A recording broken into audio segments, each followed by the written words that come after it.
माझ्या गरिबीला कंटाळून तू मला सोडलं होतंस ना. बघ, आज मी या जिल्ह्याचा कलेक्टर आहे.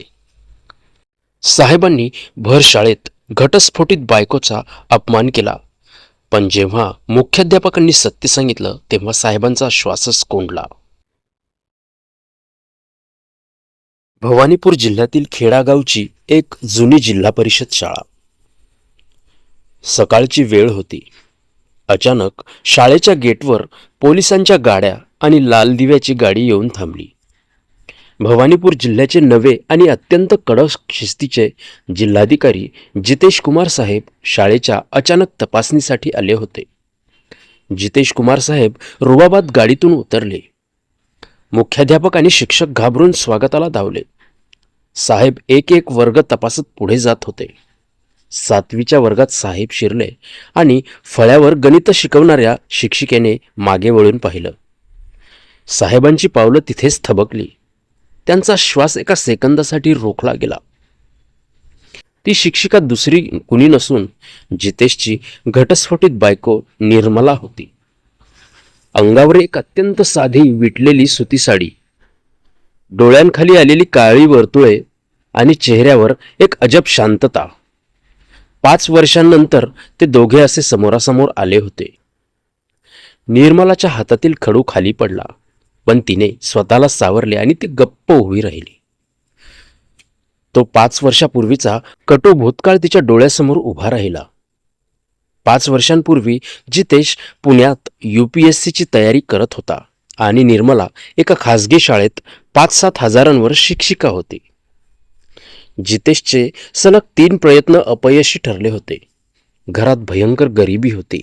नातेवाईक त्याला निकम्मा आणि बायकोच्या पैशांवर जगणारा म्हणून हिनवायचे.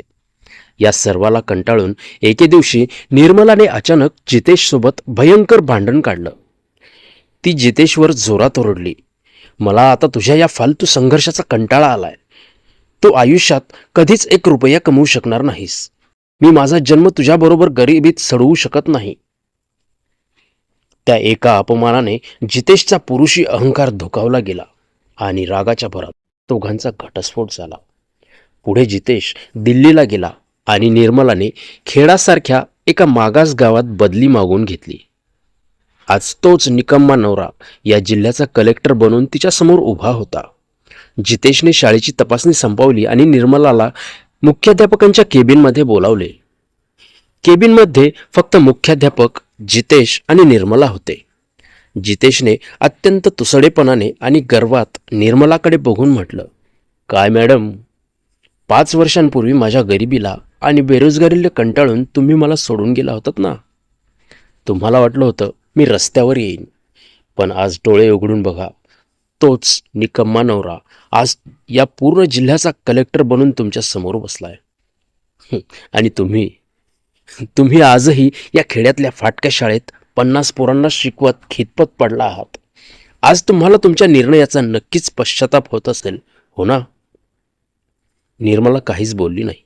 तिने फक्त डोळे खाली वळवले आणि तिच्या गालावरून एक अश्रू खाली ओघळला. ती केबिनच्या बाहेर जायला वळली. तेवढ्यात वयस्कर मुख्याध्यापक श्रीवास्तव सर पुढे आले आणि त्यांनी निर्मलाला थांबवले. "निर्मला मॅडम, आज साहेबांना सत्य सांगाच, नाहीतर हे आयुष्यभर तुम्हाला स्वार्थी समजतील."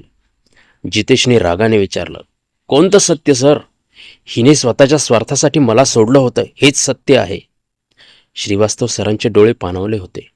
ते साहेबांच्या टेबलाजवळ आले आणि म्हणाले, "साहेब, तुम्ही पुस्तके वाचून कलेक्टर झालात, पण माणसं वाचायला पार विसरलात.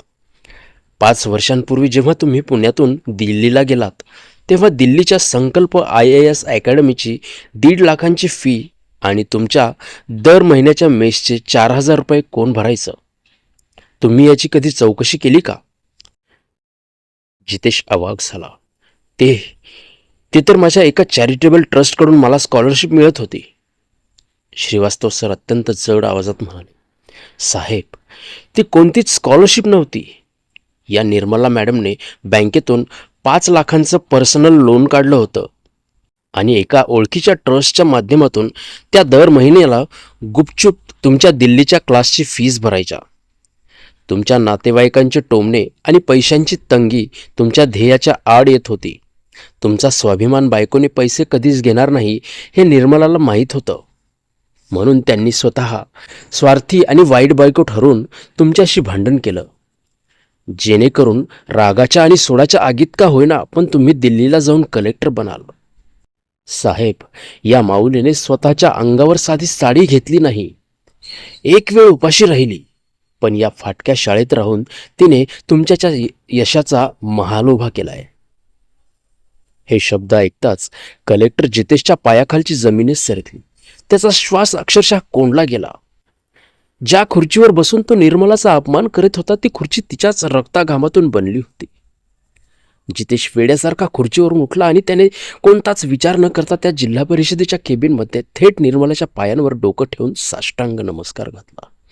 तो लहान मुलांसारखा ढसाढसा रडू लागला. नीरू, मला माफ कर, मी नीच आहे. माझ्या यशाच्या अहंकाराने मला आंधळ केलं होतं. तू माझं घर नाही सोडलंस, तू स्वतःला जाळून माझ्या आयुष्याचा प्रकाश आणलास. मला हवी ती शिक्षा दे, पण मला सोडून जाऊ नकोस. निर्मलाने रडत रडत त्याला उठवले. त्या दिवशी एका कलेक्टरचा सगळा रुबाब आणि माज एका झेडपीच्या शिक्षिकेच्या त्यागासमोर कायम मातीत मिसळला होता.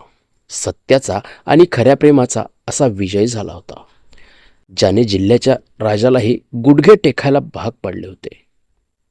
मित्रांनो, आई वडील आणि बायकोच्या पडद्यामागच्या त्यागाला विसरून स्वतःच्या यशाचा माज करणाऱ्या आजच्या पिढीच्या डोळ्यात झणझणीत अंजन घालणारी ही कथा तुम्हाला कशी वाटली कॉमेंट करायला विसरू नका. मित्रांनो, ही कथा पूर्णपणे काल्पनिक आहे. तिचा कोणत्याही व्यक्तीशी, घटनेशी, ठिकाणाशी कसलाही संबंध नाही. धन्यवाद.